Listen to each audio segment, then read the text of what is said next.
All right, that offensive line sounds like there might be one more step, one more piece to put together to, two pieces, but one decision to make possibly that could affect two spots. Yeah, the starting spot at center is still yet to be determined. I think most of us assumed it was going to be Hunter Rayburn.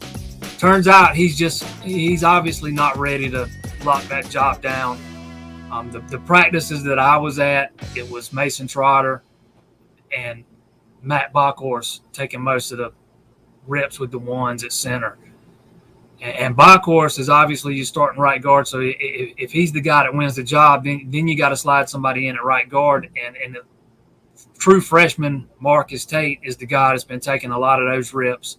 So you're looking at a potential true freshman starting on the offensive line, which is, never ideal. The ideal situation would have been Hunter Rayburn being ready. Just doesn't look like that's going to be the case. If I was a betting man, I would bet that it's going to be Bockhorst that wins the job. That's the most critical. That's the most critical part on the offensive line, and he's got to make sure that the group's in the right protections all the time, et cetera, et cetera. And then on top of that, it sounds like they've been having snapping issues in camp too, So Dabo Swinney had said Tuesday night, he one thing he was still looking for was consistency, just snapping the ball. So I'm not sure what to make out of this yet. I think a lot of times Dabo says things with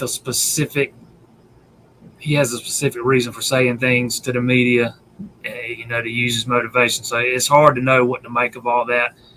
He even said that Trent Howard, a guy that doesn't even play center, was the most consistent snapping the ball. But this is a big battle, and that's one of the key matchups in this Georgia game is Clemson's offensive line, who faced their fair share of criticism last year.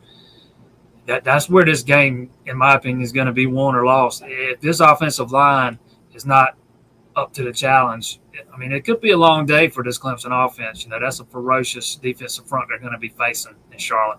Yeah, we assume the snap gets taken care of as football fans. We just watch the game, the snap, that's easy. But Michigan State and Nebraska come to mind as teams over the last couple of years that have had issues snapping the football. And it's almost like if a pitcher can't throw a strike, the rest of the team's useless. If you can't snap the ball, snap it low or high all the time.